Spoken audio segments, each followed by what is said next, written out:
Welcome back, Wildcat fans, to another episode of Weber State Volleyball In Depth. We have Kaylie Ray, or K-Ray, or Kay, or what other nicknames do you have? Lately, it's just been Kay. Kay? All right. She's got a few. She is coming to us as a grad transfer. We're so excited to have her here. And so, Kaylie, tell us a little bit about yourself. Okay, I'm Kaylie Ray. My nickname is usually K-Ray, but I will say since coming here, people only call me Kay, which is funny because I haven't been called that my whole life. But I'm here for it. Obviously, I'm an outside hitter, grad transfer from Utah State, and I'm from Chandler, Arizona. Yeah, cool. So tell us what you're studying, because you got a degree from Utah State, and now you are in a master's program here. Tell us a little bit about that. My degree from Utah State is a Bachelor's of Science in Psychology. And I got admitted late into the Master's of Education program with an emphasis in sport coaching and leadership. Oh, cool. And so that was a bit of a whirlwind coming in and getting that all figured out, but I have loved it so far. And I've had a bunch of classes with Kate, so it's been great. Which is awesome. Kate is our assistant coach right now, so that's pretty fun to have a coach and athlete in a class together. Yeah.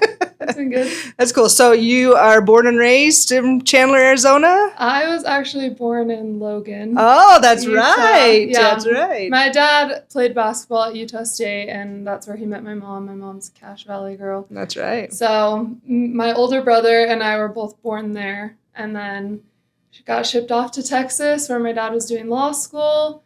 And then a couple of years after he finished that, we moved out to Arizona. So I'm from Arizona, raised in Arizona. Yes. I have very few memories of anywhere else, but it does say Logan, Utah on my birth certificate. That's hilarious. Your dad will be proud of that one. Yes. So tell us about your family. 2 parents? Yes. Few siblings? Yeah, I have 3 siblings. So I have my older brother, Adam. He is married to my best friend, and they just had a daughter 4 months ago, so I'm part of the aunt life. And she is so cute. I adore her, and she's getting so big and so chunky. Anyways, and her name is Spencer. And then my little brother, Moose. Little is a very that's a generous term. He's a big boy. Moose, he is going into his senior year of high school, playing football. He plays football. Yeah, so he's kind of in the middle of his recruiting process, which is so funny because it's so different in football. And then I have a little sister, Taylor. She is going into her sophomore year. She's playing volleyball. She's 5'8", but somehow has remained strong in the middle. Yes, I saw that. I don't know how. And every time I watch her play, she looks just like you. Yeah, my mini-me, my little coffee. I've known Kaylie since, I don't know, she was somewhere in this height range. So it's been fun to watch her grow up. And now her sister's grown up, which is kind of crazy. It's so wild. Isn't it? Yeah. Anyway, so started playing volleyball sometime in, how old were you? I was like 10 years old. 10? About. My dad had forced me to play basketball before that, and my mom was a dancer, so she put me in dance. She actually opened her own studio and everything. Oh, cool. So I was doing dance and basketball, and I hated basketball. I was on an all-boys team, and there was no joy in the sport. But I will say I did beat my dad was mostly a defender. That's what he's known for. Yeah. But in one of my YMCA games, I did score 12 points, which does beat his record. That's awesome. But anyways, so I was doing that, and I was at recess one day, and a bunch of girls were playing with a volleyball at recess, and I was like, I had no idea what it was. And so I what is that? And it was like the cool girls too. So I knew this was like something I wanted to be a part of. So I started playing around at recess, went home and told my dad, like, I wanted to play volleyball. And he was like, amazing, let's do it. He was all for it. Immediately started throwing me into, like, camps and clinics. And You like, get home, and 5 hours later, you're signed up to go to everything within a 50-mile radius of your home. Yes. That's totally your dad. So my dad was so thrilled because he was like, you have to pick something. You have to do something. And so I was like, volleyball. And he was so excited. So that's how I got introduced to it. And yeah, stuck with it. So junior high, middle school days, did they have competitive volleyball, or did you start playing club, or was it like YMCA, rec league? I started playing club when I was 10 that year. Yeah. So I was on a 12s team. A 10-year-old on a 12s team. So I played on a 12s team twice, and nope, just the one time because I played 18s twice. I'm trying to remember because I always played a year ahead. Yeah. And that was like really hard for me when like all my friends were like leaving, and I was still in 8th grade and they're all in high school. Well, the reason you got into volleyball was friends, and now your friends are a year older and they're like, see ya. Yeah.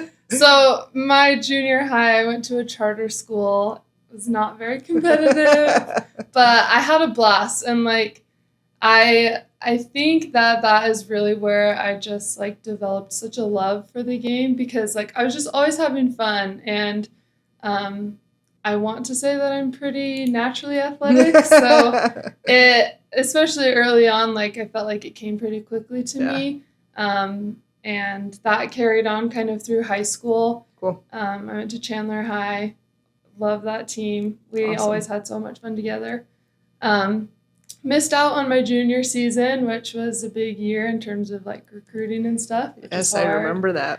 But yeah, I was playing club the whole time. I played at Spiral for a while, and then my last 2 years of club, I went over to Storm, Arizona Storm. So your junior year, tell us what happened, why you didn't play. It was about 2 weeks before we were heading to go to nationals, so in the summer. And I was diving after a ball. I just rolled and like smashed my knee into the ground. Tore my PCL, which does not happen often in sports. And they were like, you should be out for 4 months. Like, it's non-surgical. You should be back in time for school season to start. And I was like, perfect. Mm-hmm.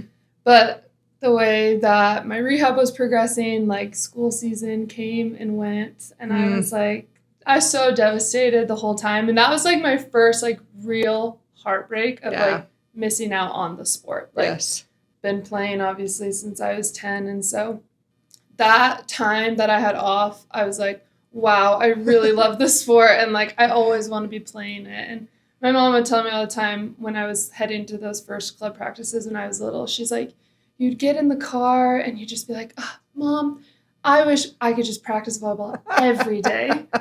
And then I remember telling her when I got to college, I was like, I'm practicing every day. She's like, you wanted this. You asked for it. And I was like, you're so right. I totally did. But, when you're in the thick of it, though, sometimes the day off is good. Yeah. But, so that was probably your first really hard injury where you had to overcome something. Yeah. Your parents were probably there helping you along the way. Yeah. Your teammates were probably there helping you along the way. But that was the first taste of, this is hard. Yeah. And definitely. so I'm guessing it kicked off a career of you saying, this is hard along the way, right? Yes. So you obviously got recruited to play volleyball at Utah State. Mm-hmm. You spent 4 years there. Yep. You won 3 championships with them, which is so awesome.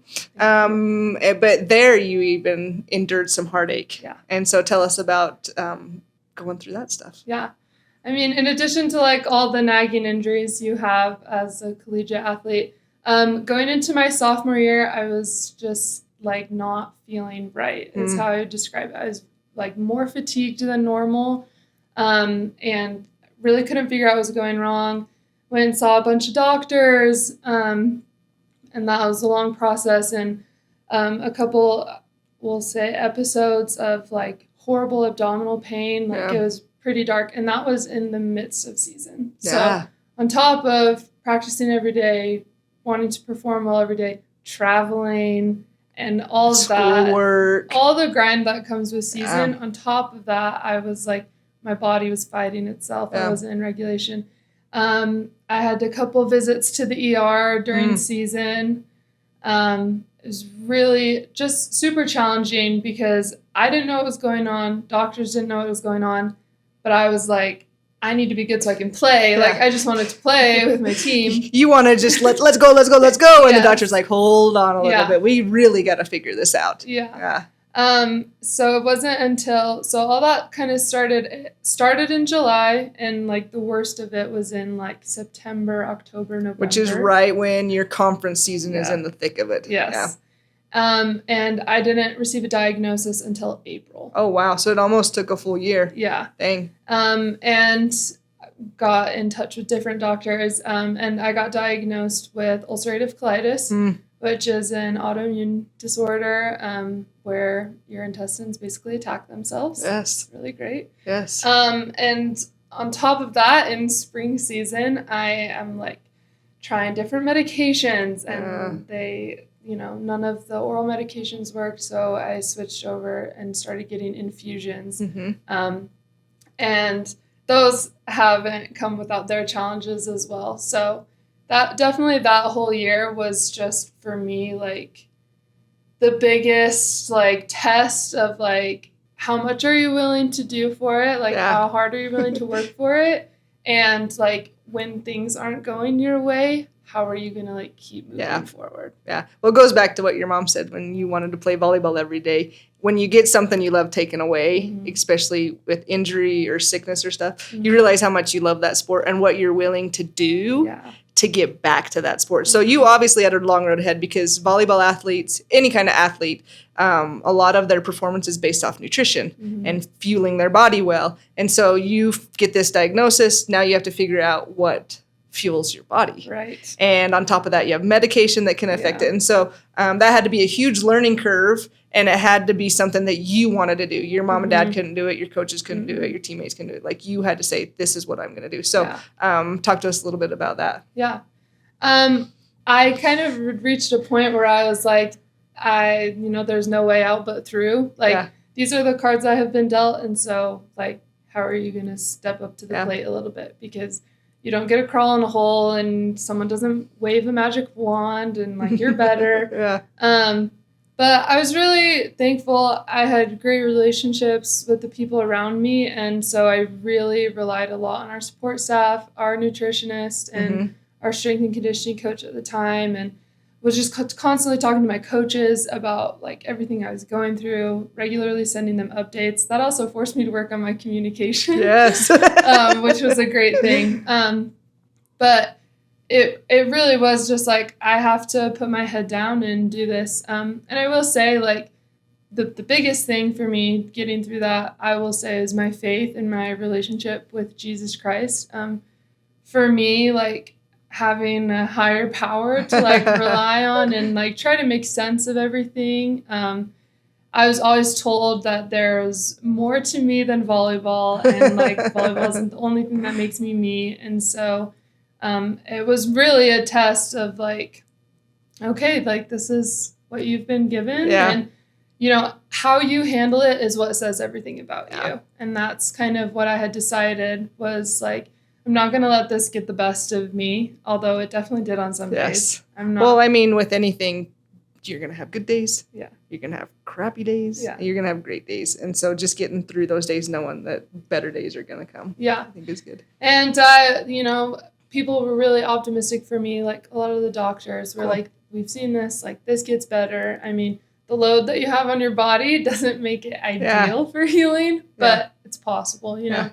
And just to know that there was like a light somewhere down the tunnel was enough for me at the time to just keep doing everything I could. I remember so many times, and some of my former teammates can attest to this, that we ran the conditioning test and I, in between rounds, am yakking in a garbage can in the corner, like doing everything. And I think that was a great way for me to also show my teammates of how invested I was and how committed I was to what we were doing. And honestly, I think it shaped me into being a better leader. Awesome. So it definitely, I mean, as much as I would be like, I wish I never had to go through that, I know that it contributed to who I am. I mean, you don't want to go through the really bad stuff, but how you come out of the refiner's fire on the other end is usually a lot better. Always. So you went through that your sophomore year. Mm-hmm. Did you have any other weird injuries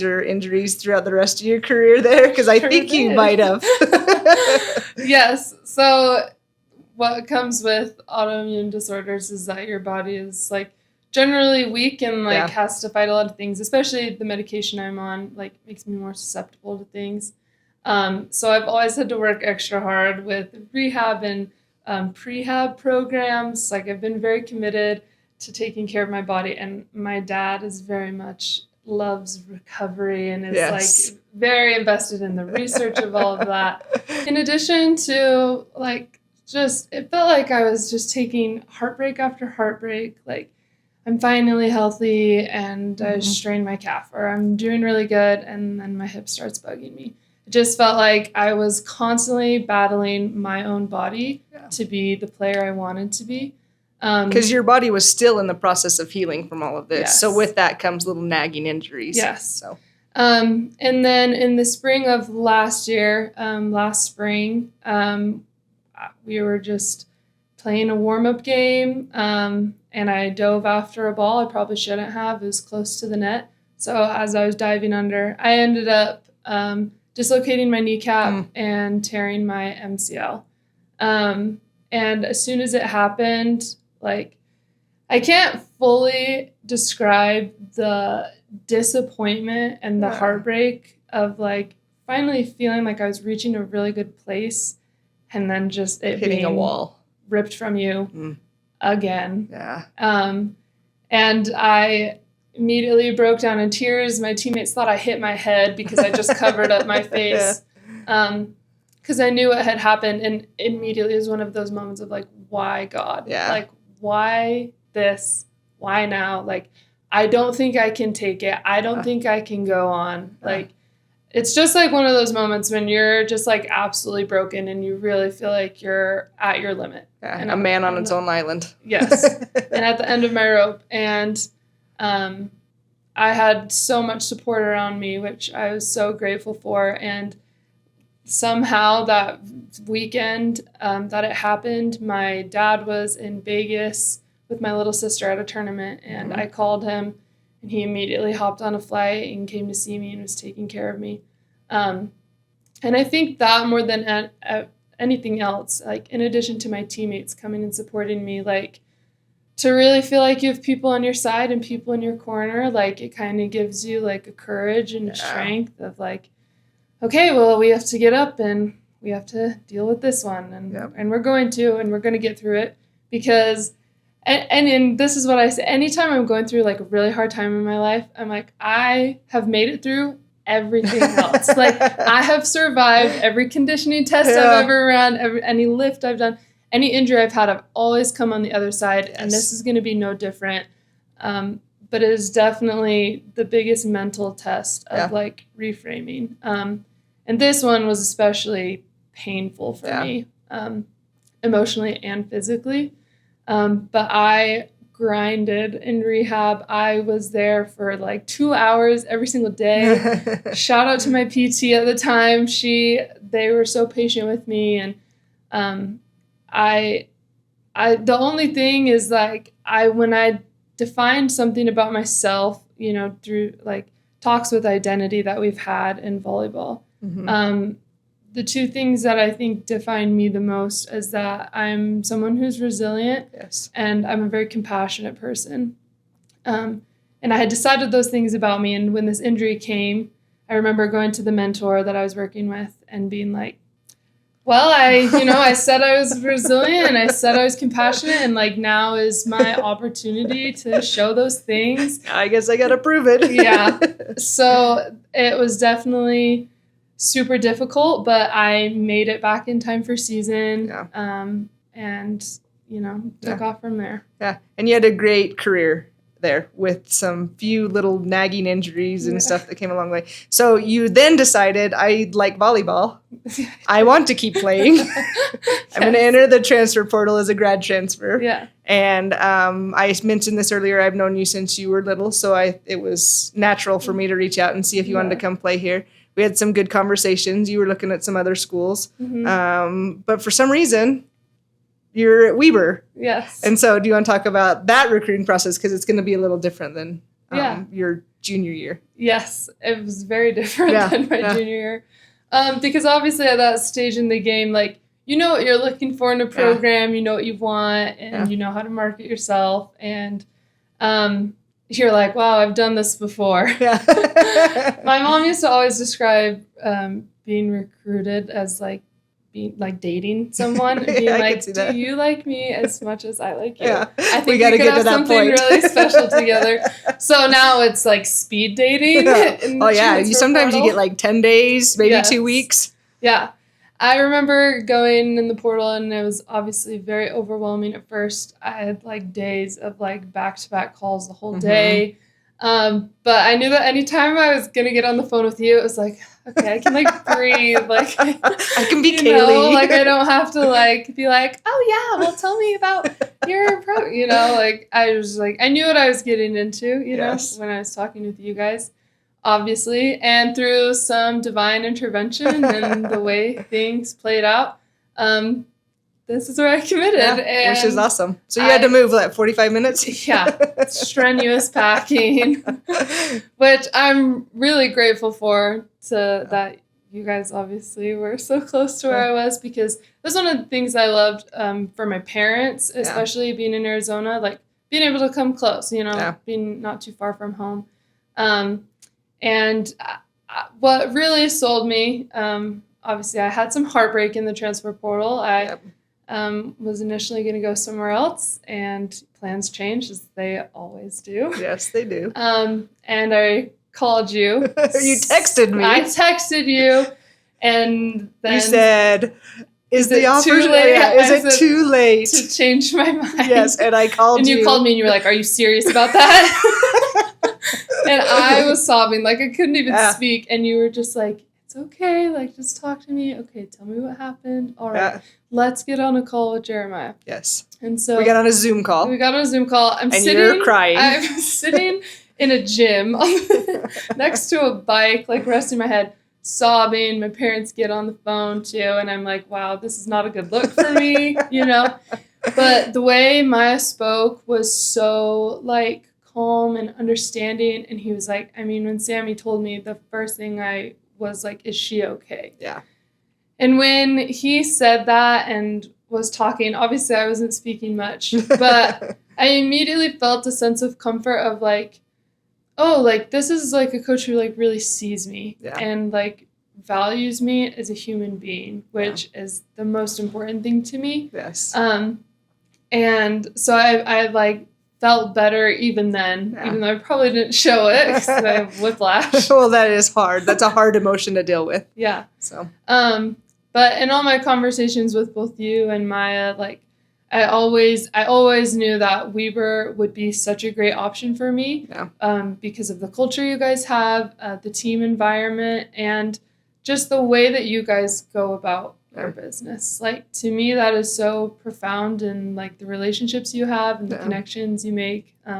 That's one of the things that I value most. And so when I did commit, and it was kind of on a whim, I was driving back to Arizona, and I just stopped by, and Maya was like, you know, well, we'd like love for you to come here. And I was like, oh, I am. And he was like, oh, great. You're committing? He's like, fantastic. Like, I'll tell everyone. Yeah.